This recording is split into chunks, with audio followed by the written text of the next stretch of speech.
네, 뉴스 오늘 매주 화요일은 인천 지역의 이슈를 깊이 있게 살펴보고 있습니다. 정승현 국민의힘 인천시당 위원장 모시고 함께하겠습니다. 안녕하십니까? 안녕하세요. 네, 어서 오십시오.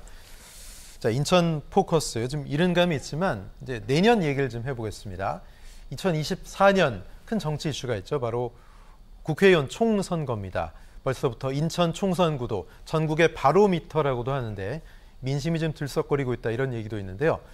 당장 여론조사에서 확인해 볼 수 있겠죠. 신년을 맞이해서 인천일보가 여론조사한 결과입니다. 내년 총선 지역구 현재 의원이 재출마하면 어떻게 하겠느냐는 질문이었는데요. 인천일보 리서치, 한길 리서치 1월 26일부터 27일까지 825명에게 물었는데요.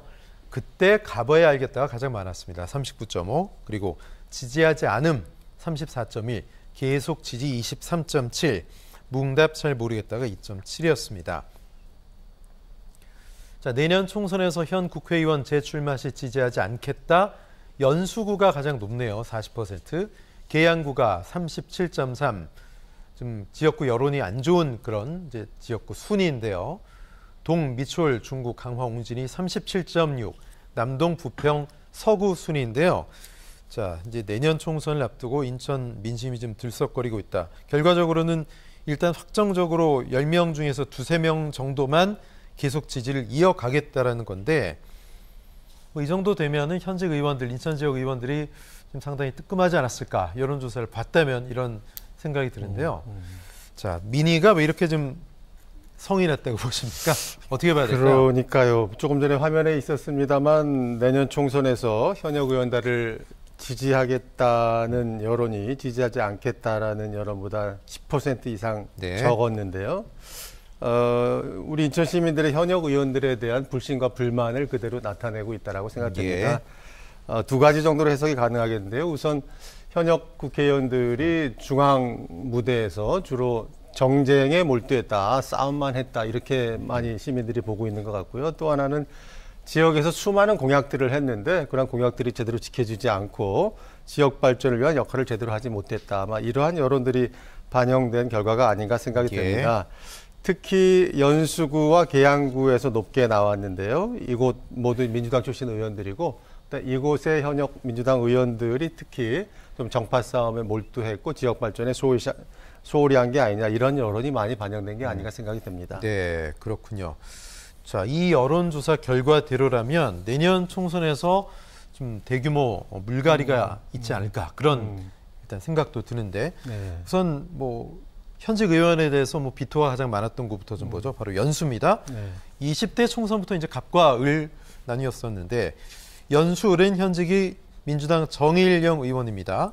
뭐 현직보다 국민의힘 후보들 난립으로 벌써 좀 설왕설래 자천타천 말이 많은 것 같아요. 네. 그렇습니다. 이 송도 국제도시가 포함된 인천 연수 을을 먼저 보면은요.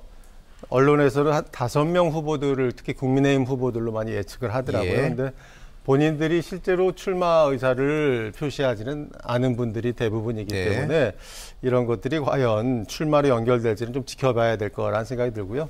현재로서는 현재 당협위원장을 맡고 있는 국민의힘의 민현주 위원장 그리고 전 국회의원을 했던 민경욱 전 의원 이 두 분이 출마할 가능성이 상대적으로 높아 보입니다. 실제로 2016년 총선과 20년 총선을 보더라도 이 두 분이 경쟁을 해서 민경욱 전 의원이 2번 다 공천을 받아서 2016년에는 당선이 됐고 2020년에는 낙선을 했는데요. 여기에다가 이 지역에는 또 정의당 현 대표인 이정미 대표도 이 지역 지역을 다 주온 만큼 이번에도 이 세 당의 3파전이 되지 않을까라는 또 예상이 조심스럽게 되고 있습니다. 또 한편 연수 갑 지역, 원도심 지역을 보면은 제 지역구이기 때문에 좀 조심스럽긴 합니다만 민주당의 박찬대 의원이 재선을 했고요. 박찬대 의원 경우는 이제 이재명 대표의 핵심 측근인 만큼 이재명 대표와 정치적 운명을 같이 하지 않겠느냐 이러한 여론들이 많이 있습니다. 국민의힘에서는 현재 제가 당협위원장과 인천시당위원장을 맡아서 열심히 노력은 하고 있습니다. 지난 두 번의 총선에 제가 나갔었는데 특히 2016년에는 한 214표로 낙선을 하면서 석패하셨었죠. 석패를 했었습니다. 우리말에 3~4번이란 말이 있듯이 내년에 또 기회가 주어진다면 꼭 성공할 수 있도록 열심히 노력하고 있습니다. 뭐 저희가 지금 뭐 연수가 당협위원장이셔서 이 얘기를 꺼낸 건 아니고 하다 보면 사실 이 지역은 보수세가 좀 강했던 그런 지역이기 때문에 지난 총선과 좀 분위기가 다를 수 있다 이런 관측들이 있더라고요. 예, 그런 관측들이 있고 그런 것들을 잘 활용해야 되리라고 생각이 됩니다. 네, 연수만큼 또 주목이 되는 곳이 바로 미추홀구입니다. 뭐 서구 인구가 늘어났고 또 이 원도심 지역을 뭐 동구와 서구 이렇게 묶는 방안들이 나오면서 선거구를 확정할 가능성이 미추홀 갑을 뭐 이런 얘기들이 나오고 있는데 어떻게 뭐 윤상현 의원이 지금 사실 이 지역에 어떻게 보면 맹주라고 볼 수 있잖아요. 그렇습니다. 근데 또 윤상현 의원이 수도권 나가는 거 아니에요. 왜냐하면 지금 뭐 안윤 연대하면서 수도권 얘기를 계속 했기 때문에 그런 얘기도 나왔고 물론 뜬 소문일지 모르겠습니다. 무소속으로 나와도 되는 분위기 때문에 어떻게 보십니까? 그러니까요. 이 미추홀구가 전통적인 원도심 지역이지 않습니까? 이 지역에서는 특히 미추홀 을 지역에서 윤상현 의원이 4선, 그중에 이제 2번이 공천을 못 받고 무소속으로 나가서 당선이 됐는데요. 그렇게 된 만큼 이번에는 그 윤상현 의원의 경쟁력을 충분히 고려해서 공천을 국민의힘에서 줘야 된다는 의견이 있는 반면에 또 한편 이렇게 이번에 대표 선거에도 나오셨고 그러면서 또 한 지역에서 어쨌든 내리 4선을 했기 때문에 이번에는 좀 지역을 옮기거나 공천을 받기가 좀 어렵지 않겠느냐 이런 의견도 있는 것이 사실입니다.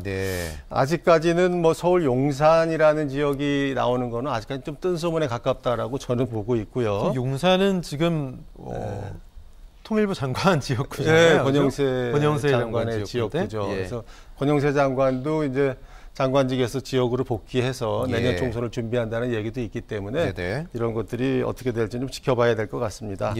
민주당에서는 뭐 남영희 현 지역위원장이 굉장히 왕성하게 활동을 하고 있고 전 미추홀 구청장이었던 박우섭 구청장과 김정식 구청장도 내년 후보 물망에 오르는 걸로 알려지고 있습니다. 인천 선거구 변화에서 또 주목되는 것, 뭐 중구 강화 옹진 선거구입니다. 인구가 적기 때문에 매번 이 선거구 획정에 있어서 뭐 개편 대상으로 꼽히는 그런 곳인데 안상수 전 시장, 뭐 조택상 전 인천 정무부시장, 여기에 박남춘 전 시장 뭐 어쨌든 이름까지 나오고 있어요. 어떻게 보십니까? 그렇습니다. 지난 21대 총선에서 윤상현 의원을 빼고 국민의힘에서 유일하게 당선된 곳이 이 중구 강화 옹진군 배준영 의원이었거든요. 그래서 그만큼 뭐 도서 지역이 많이 있는 만큼 보수당에 대한 지지세가 상당히 강한 지역입니다. 그래서 하지만 최근에 그 중구 영종 신도시가 발전하면서 인구가 외지로부터 이제 젊은 세대가 많이 들어오면서 민주당에 대한 지지도 많이 늘고 있다 이렇게 평가를 받고 있습니다.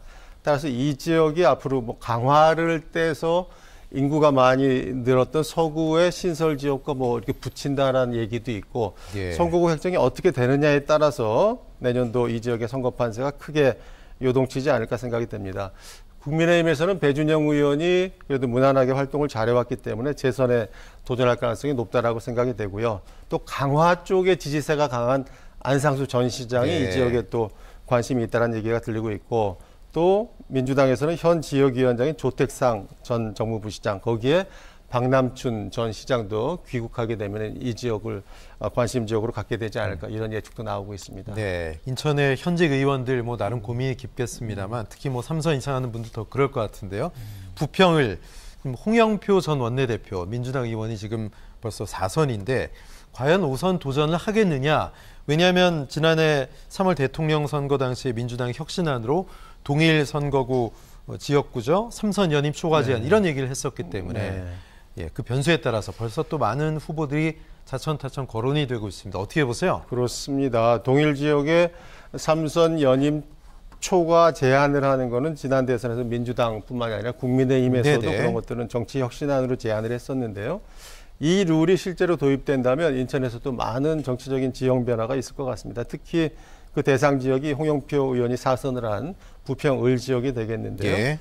이 지역에서는 따라서 홍영표 의원이 과연 5선 도전을 할 것이냐에 대한 여러 가지 설왕설래가 있고요. 거기에 또 민주당 비례대표인 이동주 의원도 이 지역에 관심을 가지고 있다고 합니다. 또 이 지역에서는 국민의힘에서 강창규 당협위원장이 오랫동안 지역을 다져왔는데요. 이번에 홍영표 의원과 내년에 세 번째 대결이 성사될지도 주목이 되고 있습니다. 또 한편 GM 자동차가 있는 지역 아니겠습니까? 그렇죠. 그만큼 이제 노동조합원들의 영향력도 큰 지역이기 때문에 정의당의 부대표를 역임을 했던 김응호 부대표 출마도 예상이 되고 있습니다. 예. 이 지역은 이제 지난 보궐선거 때 떠들썩했던 지역입니다. 바로 계양을 이재명 현 의원, 현 대표의 지역군데 본인은 인천에 이제 뿌리를 내리겠다 뭐 이렇게 얘기를 했습니다만 글쎄요 또 변수도 많을 것 같고 그렇기 때문에 국민의힘 민주당 후보들, 뭐 정의당 후보들까지 이름이 많이 나오고 있더라고요.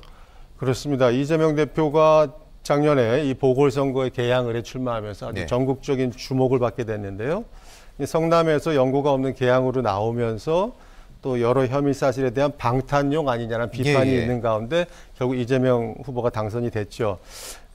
현재 하지만 수많은 혐의에 대해서 조사를 받고 있기 때문에 과연 내년에 이재명 대표가 이 계양을에 또 나오겠느냐라는 여러 가지 뭐 얘기가 나오고 있습니다. 나오고 싶어도 이제 못 나오는 상황에 대한 그런 우려겠죠. 예, 그런 우려가 나오고 있는 게 사실이고요. 따라서 이 지역에 노리는 또 민주당 쪽의 의원들이 많이 나오고 있고, 국민의힘 쪽에서는 지난번 우리 윤영선 인천의사협회장을 역임한 윤영선 당협위원장이 이제 이재명 후보와 그때 경쟁을 했었는데요. 그분 네 번째 아닙니까? 이번에 도전하시면? 네 번째죠. 마침 아직 정식 발표는 안 했는데 어제 만났더니 이번 전당대회에서 최고위원에 출마할 의사를 강하게 가지고 있더라고요. 그래서 그렇게 왕성하게 활동을 하고 있고 그렇게 된다면 뭐 최고위원 당선 여부와 상관없이 지명도를 올려가지고 내년에 민주당에서 누가 나오건 간에 아주 멋진 승부가 되지 않을까 그렇게 생각이 됩니다. 네, 자 인천 지역 총선과 관련된 움직임 좀 살펴봤고요.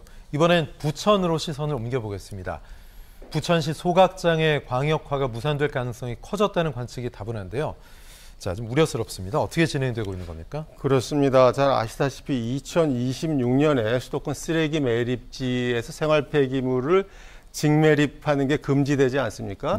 따라서 현재 있는 소각장의 용량을 이제 넓히고 광역 소각장을 새롭게 건설하려는 그런 움직임들이 구체화되고 있는데요.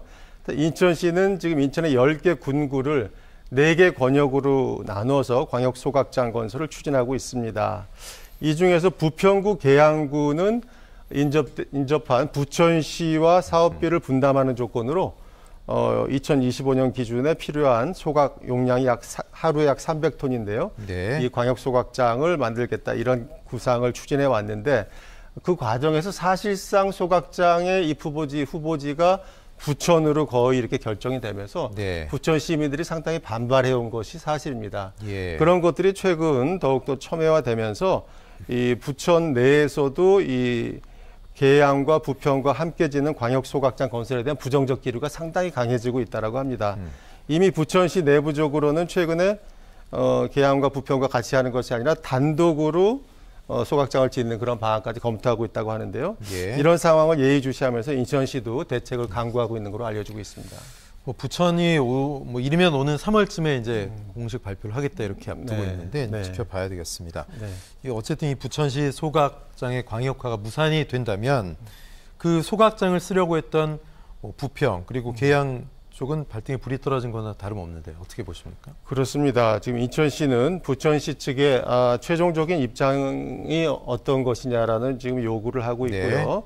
실제로 지금 언론에 나오고 있듯이 이것이 무산될 가능성이 커지고 실제 무산이 된다면 인천시 입장에서는 어쩔 수 없이 부평이나 계양에 소각장을 설치해야 하게 되지 않겠습니까? 그래서 지금 부평이나 계양구에도 이러한 실무진을 파견을 해서 의사를 전달했다라고 합니다. 그럴 경우에 부평, 계양이 같이 소각장을 건설하느냐, 각각 건설하느냐 문제가 있을 텐데요. 입지 선정을 할 것이고 앞으로 추진을 할 텐데요.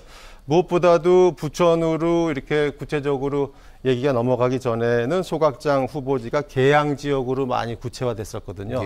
이런 것들이 재현되지 않을까라는 우려 속에서 계양 구민들이 많이 최근에 우려하고 있다고 합니다. 주민들의 의견도 좀 많이 수렴해서 결정이 됐으면 좋겠습니다.